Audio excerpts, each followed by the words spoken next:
সেই ঘটনাটা মনে করি সমস্ত মতুয়াদের জানা উচিত, কারণ ঠাকুরবাড়িতে ঘটেছে এবং মন্দিরের ওখানে নাট মন্দিরে ঘটেছে।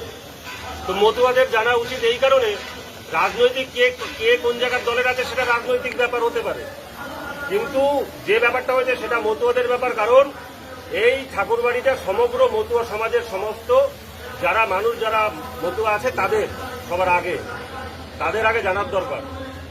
আমার মুখ দিয়ে শুনলে পরে হয়তো বা অনেকে অনেক কিছু বলতে পারে, আমি পরে এক্সপ্লেন করব, পরে বলবো, কিন্তু মার মুখ দিয়ে আপনারা একটু শুনুন গতকালকে কি ঘটনা ঘটেছে, একটু শুনুন। বলো।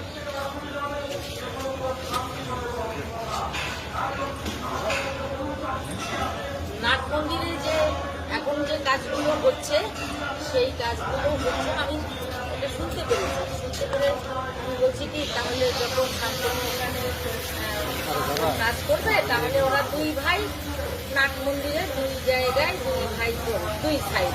আমার এটা সিদ্ধান্ত, দুই ভাই সমানভাবে করবে। আমি দেখি শান্তনু যাচ্ছে দলবল নিয়ে, তার পিছনে যাচ্ছে ওর ওয়াইফ। আমি ভাবি কি এর মধ্যে ও গেছে চলে আমার বড় ছেলে। তা আমি গন্ডগোল বা দেখি না, আমার তো আমি মা আমার গেছি তাড়াতাড়ি উঠে গিয়ে আমি বলছি শান্তনুকে একদম বসা, আমি ওর সামনে গিয়ে বলছি, দেখ তোরা গন্ডগোল করিস না, আর যা করিস দুই ভাই তো সমান করে নেই, দুইজনে দুই সাইড।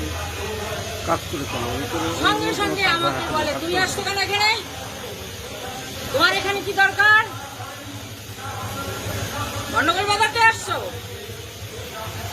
আমি বলি কি, মা আমি গন্ডগোল বাজাতে আসবো কেন, আমি তো তোদের দুই ভাইয়ের সমান অধিকার দিতে আসছি, যাতে গন্ডগোল না বাজে। তুই আমাকে এই কথা বলছিস কেন?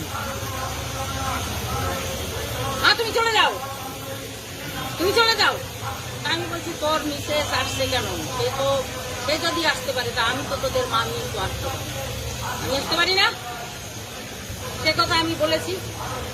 তারপরে এক কথায় দুই কথায় কথা বাড়ে, চপ করে আমাকে বলে, তুমি বাবাকে এখান থেকে তাড়িয়ে দিয়েছো। আমি ওর বাবাকে তাড়িয়ে দেবো কেন? সে নাতিপুতির জন্য অজ্ঞান, নাতিপুতি তাকে জড়িয়ে ধরে বলে, দাদু তুমি যেও না দিল্লির থেকে, তুমি থাকো। তারপরে 1.5 মাস থেকে সে আসছে, আবারও ফোন করে বলে, দাদু তুমি আসো, দাদু তুমি আসো। আমি বলছি কি, যে তুমি তাহলে আমি এখানে অসুস্থ হইলে আমার কে দেখবে? ও চলে যায় কলকাতা, তাহলে আমাকে কে দেখবে?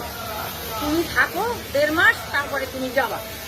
তা ওর দাদু আবার চলে গেছে, এমতো অবস্থায় চলে গেছে। শান্তনু বলে, আমি কালকে আমাকে বলছে তুমি বাবাকে তাড়িয়ে দিই।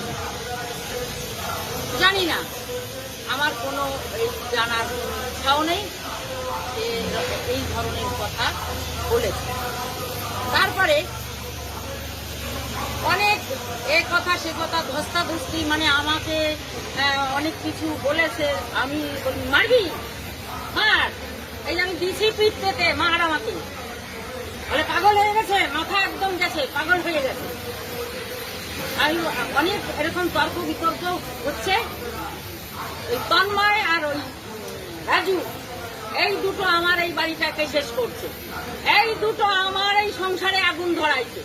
আমি বলছি, ছিলি তো জঙ্গলে, স্বর্ণথালির থেকে তুই আসছিস প্রথমে, এখন তুই রাজা হয়ে গেছিস, তুই সিংহর বাচ্চা হয়েছিস। আর ওই রাজু ওই আর একটা শয়তান, এই দুটো মিলে আমার সংসারটারে ধ্বংস করে। আমি বলছি, এর একটা বিহিত হওয়া দরকার। দুই ভাই হাতাহাতির জোগাড়, আমি তখন ভয়তে, আমি কোথায় যাব, কার সাপোর্ট পাবো? আমি তাড়াতাড়ি মমতার কাছে চলে গেছি। আমি বলি, বড়দি তুমি বলো যে তোমার সাথে তো আমার কোনো গন্ডগোল নেই, তাই তুমি বলো যে শান্তনুর এই সুব্রতর অধিকার এই বাড়িতে আছে কিনা, সে তো এই বাড়ির বড় ছেলে, তার অধিকার আছে কিনা? বলে, নিশ্চয়ই আছে দিদি, বলো অধিকার আছে, সে বড় ছেলে, তার অধিকার থাকবে। কেন তার অধিকার থাকবে না? আমি তো সমান ভাগ চাইছি, আমি তো বলি নাই যে তুই করতে পারবি না, শান্তনুকে বলি রায় বলছি সমান ভাগ দিবি, তাহলে কেন তার দাদাকে বলে উড়ে এসে জুড়ে বসেছে, সুব্রত উড়ে এসে জুড়ে বসেছে, ও উড়ে এসে ও তো আমার প্রথম সন্তান, ও উড়ে এসেছে, ও লোকসভায় লড়েছে, ও বিজেপিকে এনেছে এই ঠাকুরবাড়ি, ও সংগঠনের জেনারেল সেক্রেটারি ছিল, ও কি সংগঠন করেনি? ও সংগঠন করেছে। আজকে টিয়ার ঠাকুরের আন্দোলন, বীণা পানির আন্দোলন, কপিল কৃষ্ণর আন্দোলন, মমতা বালার আন্দোলন, সুব্রত ঠাকুরের আন্দোলন, মঞ্জুর কৃষ্ণের আন্দোলন, সব আন্দোলন করতে করতে একটা জায়গায় আসছে। সেই আন্দোলনের ফসল শান্তনুর হাত ধরে আজকে হচ্ছে। তাই বলে কি আমি করেছি, আমিত্ব কেন আসবে? আমার কথা আমিত্ব কেন আসবে? তুই একা করিসনি, এই বাড়ির যারা যারা আগের যারা বয়স্ক যারা তারা করে গেছে, তোর হাতে সেটা পড়েছে, তোর হাত ধরে সফল হয়েছে। তাহলে তুই কেন বলিস দাদাকে ও উড়ে এসে দূরে বসেছে? আমার কথা এটাই, আমি সমান ভাগ চাই। আমার বড় ছেলেকেও যেমন সমান অধিকার, শান্তনুর সমান অধিকার, সেই অধিকার থেকেও বঞ্চিত হচ্ছে। আমার লড়াই সেখানে, আমার লড়াই আর কোনো জায়গায় নেই। আমি অধিকার দেব, এটাই আমার কথা। আরো বলছি টিকিটের ব্যাপারে, আমার তো এখন মনে থাকে না, মাথাটা গরম কালকে থেকে।